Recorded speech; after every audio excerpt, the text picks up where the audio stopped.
leading us then into our third hour of Power Perspective right here on Power 98.7. Thank you so much for staying tuned. Remember that you can get in touch with us on 0861987000. In the conversations that we are having, do take part. Would love to hear your perspective too on some of the issues that we are tackling this evening. And up next, we are in conversation with the KZN HOD, Head of Department Nkosinathi Ngcobo, together with Tobo Khatola, who is the founder, managing director and CEO of Lion Tutoring. And we speak about South Africa's education system in disadvantaged areas, because we do know that KZN and other provinces actually, and the education departments in the provinces, that they plan, or they close schools because of, not a lot of learners in the school, low enrollment rates. And so they then they are forced actually, I think at some point, to close down these schools and find other spaces where these learners can then go.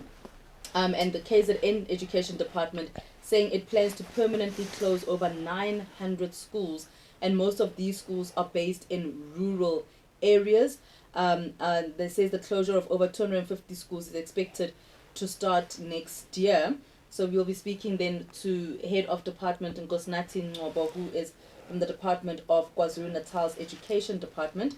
Did I say Department of KwaZulu-Natal? From the province of KwaZulu-Natal's Education Department. And also joining me in studio is Tobo Khatola, as I mentioned, the founder, managing director and CEO of Lion Tutoring, on how government can improve the state of learning in disadvantaged areas. And as soon as we get hold of the HOD, we will then bring him through into this conversation. Let me then start with you, Tobo. Good evening, first of all. Thank you so much for coming in. Yeah, evening, Tseho. Thank you very much for having me here.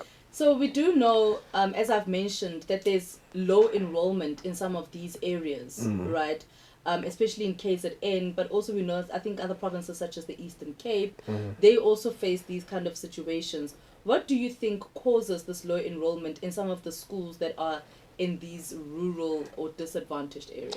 Yeah, that's a good question. I've seen also in other parts, apart from the KZN, but even here in Gauteng, you'd find that most students or parents, they don't have incentive, or they don't see the reason why students should be going to school. So they get them into early jobs. I know there's a lot of kids who are employed. There are a lot of kids we see even just driving down the streets, dancing at the robots, trying to do something to put money or to bring food to the household, and which is really not advisable, because students or children at that age, or as minors, they have the right to education. They need to be given that opportunity to learn. And most of them, it's not that they are dull or anything, it's just circumstantial. The child has to also bring money to the household to eat. And you find that some of them, even parents have passed away or there's only one raised by their grandmother or raised by one parent, and they have to help out in the household. So that is what I've observed. And the issue, of course, of, like you mentioned, it's the circumstances that these families and these children find themselves in, right, when it comes to being able to actually go to school. No. But what do you think, government can only do so much, right? And I think with the Basic Education Department, they've really tried to enforce that learners go to school from a particular age until a certain age, right? But what do you think can be done? Let's start from a community perspective when it comes to ensuring that these schools are not closed because of low enrollment. So I think we could do more. I think it's just not for the government, even private sector, we can, it's a whole community. Like Kastswana, we say that a child is a product of their community. So it's not just only up to the government, but we used to have it back in our days, where if a parent would walk past you during time that they know you are supposed to be at school, they would actually come up and say, why are you here? You should be in school. Just by looking at, seeing that you are an underage child. So I think even just the community, the private sector, we've worked with, in Botswana, we've worked with other, CSR projects with your FNB foundations and other foundations where they'll come out and say, you know what, we want to partner with you guys so that you can help students, make drive students away from the streets and into the schools.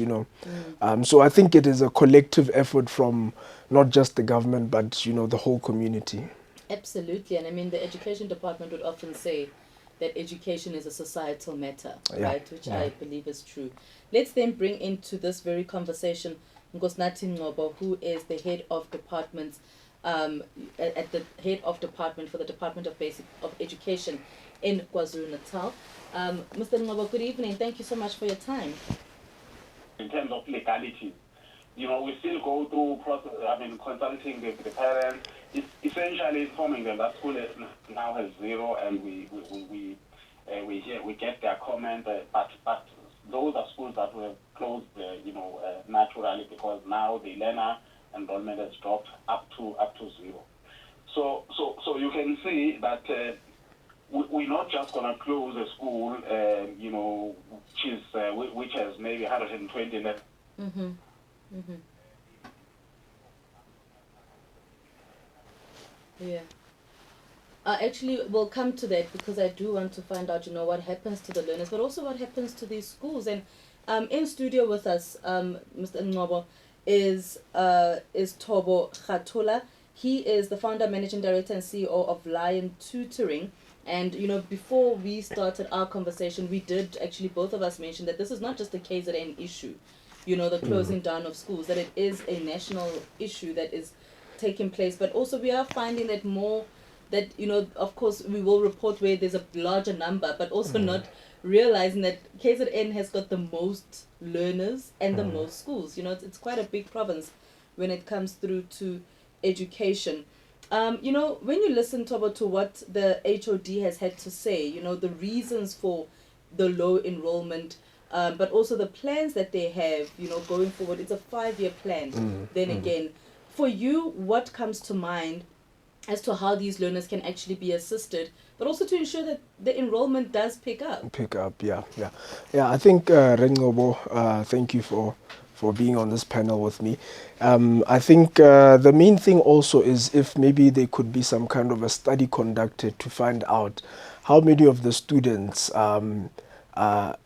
eligible to be schooling are maybe out, not to say in the streets, because some of them, even where I'm from, you'll find that in the farms, so it's just to find out how much of the population or the youth population is not in school, is out there. But I do understand Rengobo's reasons. And the other thing also is the facility itself. I think that is one thing that I was just meditating on, because I'm actually trying to, go to KZN in my mind and, just picture to see some of those schools that Rengobo mentioned of, 0 students, to say, the facility is there, government has put up the facilities, there are classrooms, what now then happens with those facilities, is there a way that, the local municipality or the local government could come up and say, how are we going to use this facility? Because it's a schooling facility, it's not like just a building.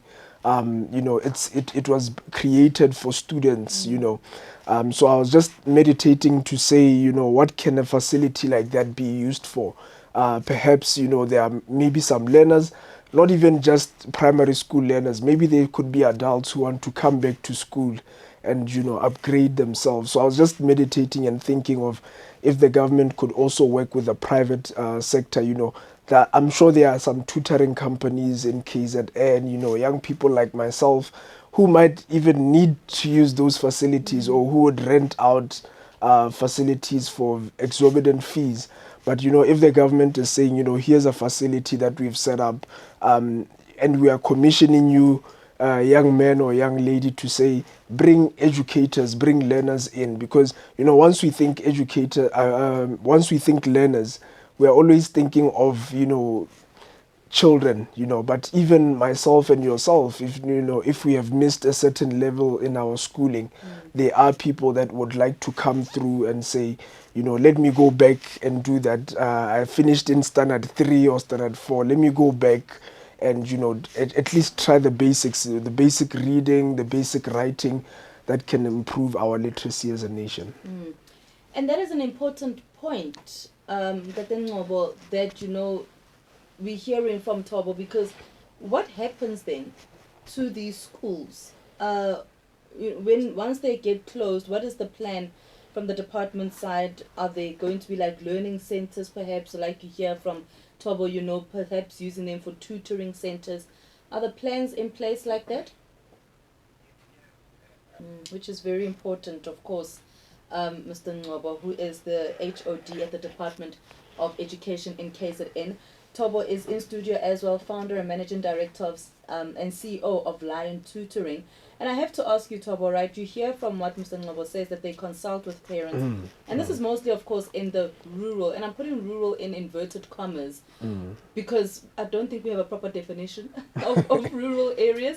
But, for you as the CEO of Lion Tutoring, what is the kind of work that you would do then in these rural areas to assist the learners? Yeah, that's a good question. We've actually worked with underprivileged communities in the past. We had Mogoditsane Primary School, and it was, the school was just built behind some shebeens, So you'd have the students come with knives at school. I remember the principal used to confiscate knives and drugs, and we are talking of a primary school in the rural community. So we have worked in situations like that. We've had the government, transport our tutors to such communities, because you find if our tutors are maybe located in an urban area, and the school is maybe a few kilometers away, the government will obviously bring a few of their transportation, take our tutors there. Then we would obviously even get into the community. There are times where students would be preparing for their year-end exams, and the community will come out. A parent will take out a cow, another parent a goat. They will slaughter the goats. The kids will be sleeping at school, and our tutors will be coming through to have a camp for them. So we've had many of those in the underprivileged communities, working together with the government, working together with the private sector, private sector also coming and utilizing the corporate social responsibility mandates or budgets effectively into the community, because the community is willing. One thing I've just heard from Renzo Bukore, the community was just as the school was just about to close, they came together and say, what, let's meet this target, let's try to bring in students. And I'm telling you, once the community is behind it, it will go through. They'll go into the streets, they'll check whose child is not at school, they'll get into the farms, they'll check whose child is not at school until they meet their target. Because like what Renzo was saying, if a school closes down and my child was walking maybe 2 or 3 kilometers to get to the school, now they have to walk a bigger distance. Or if transport is organized, if the transport is not there, then the children are not going to school. So the community, once the community is there, once we hold hands together with the government, together with the private sector, there's nothing that is impossible. And HOD, and I'm going to come back to you, Tobo, because I really want to get more information about the work that you do as Lion Tutoring. But HOD, you mentioned Nongoma, right? And I mean, I've been to that area, and it was interesting to see the community, even parents and teachers, almost about to take blows at each other because of certain, disagreements that were happening, and they weren't happy with a particular principal that had been appointed or the acting principal and so forth. And I mean, politics also plays a role, right, in some of the situations that we see in our schools. But you had mentioned Nongoma, HOD. So I'd like for you to talk to us about the schools that were burned down this week, and the home of the recently appointed principal, whose home has been burned down as well. Do we know what's happening there? But just to give you context about the school that I had visited, it is Nongoyi Primary School in Nongoma, and it was quite an interesting and tense situation there. But do we know first of all what's happening with the burning down of the principal's home and also the schools that were burned down? But what is the situation like now if you know HOD at Nongoyi Primary?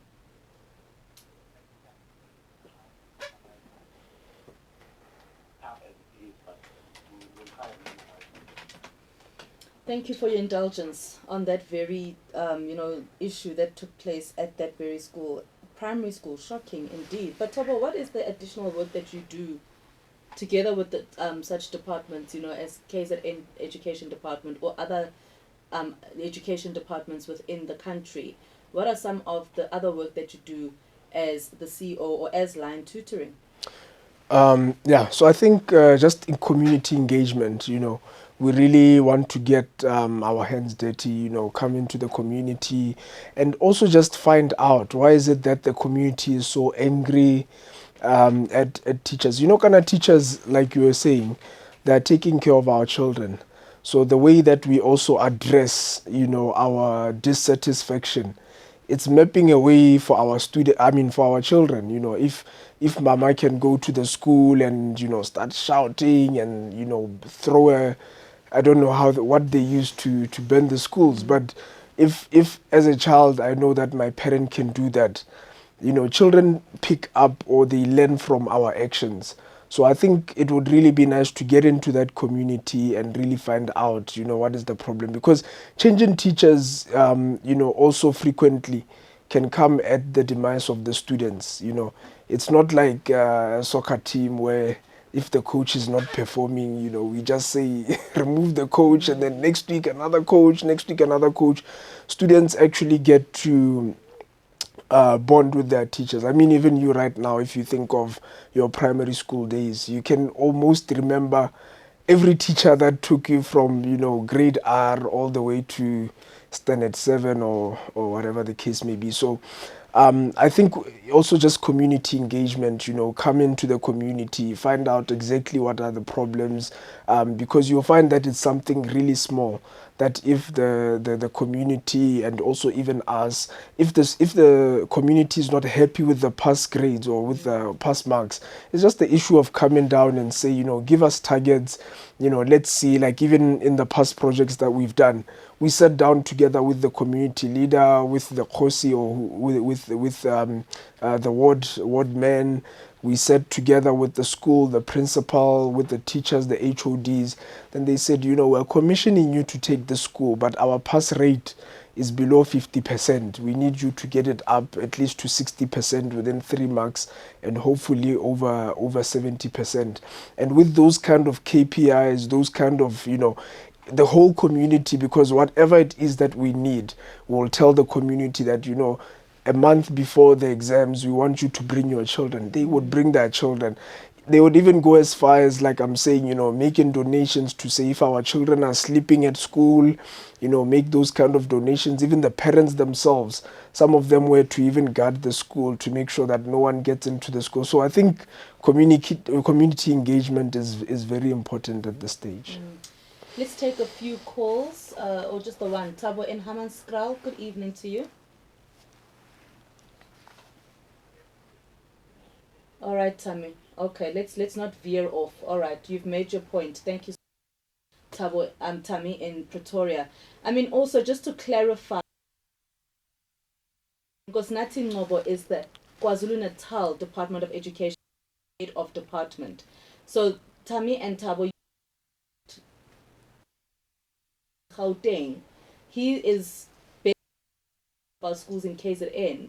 So I think your comments and your concerns and your anger at this point, speaking mainly about schools in Gauteng, is not supposed to go to Mr. Ngobo. We are speaking to him about KZN schools and the plans that they have when they do decide to close these schools. I just thought I should definitely put that out there, so that he's not unfairly attacked in this very regard. And I'm sure also if you want to get more information, you can go to their website, and I'm sure they'll be able to give you pictures of what they've done with some of the schools.